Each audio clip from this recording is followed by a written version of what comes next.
Let me turn, if I could, to the idea of creating tools to help salespeople create value. Those of you who know Huthwaite's work will know that one of the things that came out of the pioneering research that James was talking about, the analysis of some 35,000 sales calls, was that there was a very clear way in which any customer makes any major decision. There are 4 pretty well irreducibly simple steps. And the 4 steps are, before a customer makes any decision, they have to recognize they have a need. If a customer genuinely doesn't feel they have a problem, there's no sale there. You know, everything starts with customers saying, well, do we have a problem? How big is it? How urgent is it? If we solved it, what would be the benefits we get? In the early part of any sale, this is what's on the customer's mind. So if you can help the customer with that, through your sales or through your marketing, if you can help customers define their problems better, understand the scope of their problems, quantify their problems, those things pay off. And so that's an interesting area where marketing can work with sales in an integrated way to help create value for customers who are struggling with the issue of, well, do we have a problem? How big is it? But once customers have said, yep, I got a problem and I'm going to do something about it, their next step is what we call the evaluation of options. Okay, I'm going to act, but which supplier do I go with? How do their prices compare? Who gives good service? Is there a better price performance curve here? And so the role of sales and marketing is showing customers how we're different, how we're going to make comparisons in a way that's easy for them, because at this stage that's something customers value. Then suppose you get through that stage, the customers say, yep, we certainly got a problem, we're going to do something about it. We've now looked at 3 competitors and we're pretty clear of the differences between them, and we sort of like this one, we're leaning this way.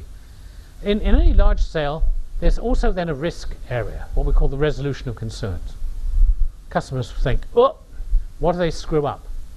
Can we trust them? How do we sell this politically inside the organization? Those are the kinds of questions where customers need help.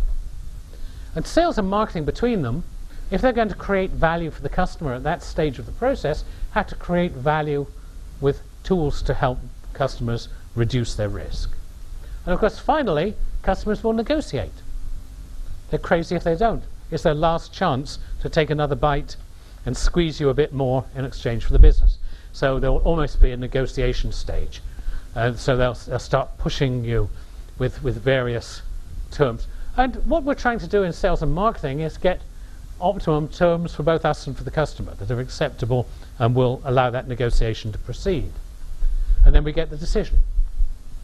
Well, if that's how the customer is thinking, in our selling we have to create value at every stage, and marketing has to give us tools in sales to do that. So early on, marketing should provide problem analysis tools. Do you just rely on the salesperson to go in and figure out the problem and how serious it is and what it's costing? Well, not if all your salespeople are doing this, all the different customers. Why don't we aggregate that experience? Why don't we see what's working to help quantify problems for the customer?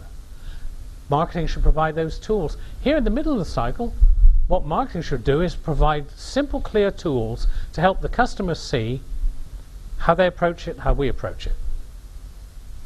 Comparison tools.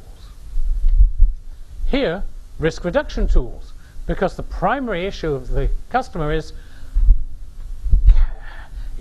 am I comfortable going ahead? Well, marketing already does this. Tools like case studies. That's a risk reduction tool, very relevant at this point in the cycle. Tools like customer visits. Tools like very well laid out implementation plans so that customers feel confident they know what they're doing. Marketing can help provide those to sales. And of course, marketing has always provided pricing tools of one sort or another in order to take us through that cycle. Now, I want to end up here by saying that's fairly complex and conceptual, I want to take a very, very simple little case study, which I did some years ago, and I love this case study because it happened here in Sydney. So this is a Sydney case study of doing this, but not in a very big conceptual kind of way, but a simple little practical thing. And I also love it because of the organization I did it with. For 17 years I worked very closely with McKinsey. Not that McKinsey ever has done vulgar things like sell. Yeah, but McKinsey has transferred a lot of fees into their bank accounts from their clients' bank accounts. And I spent a lot of time studying and helping with the process by which they did that. And so I want to take this consultative sale here and say, what did we do here? Not some great big elaborate thing, but something very simple. There's no more consultative sale than selling consultancy. And there's no consultancy sale that is more likely to start with a blank piece of paper and really figure things out from square one than McKinsey. So McKinsey had these, what they called, they wouldn't call them sales presentations, but they were presentations they made to clients while they were discussing with them the whole issue of whether McKinsey should do this work. And they used PowerPoint. So what would happen was they would have these long, several hundred slide packs.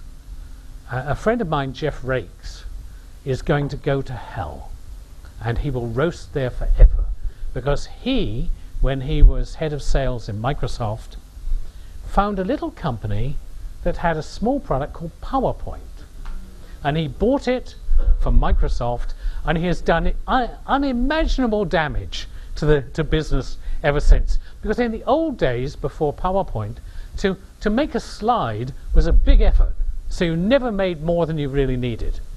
And if you were making a presentation and it turned out this wasn't relevant, well, you just chuck the slides. Whereas now they're all locked in a sequence. So McKinsey would sometimes go in with 200 plus slides. And I said, you cannot bore a client into a major decision. It does never work. There's got to be a better way. And so what we did was we said, let's just take your presentations and divide them into 3 types of presentation and allow you a maximum budget of 20 slides. So in the recognition of needs stage, early on in the discussions, when the client's trying to think how big is our problem, we have a problem analysis presentation.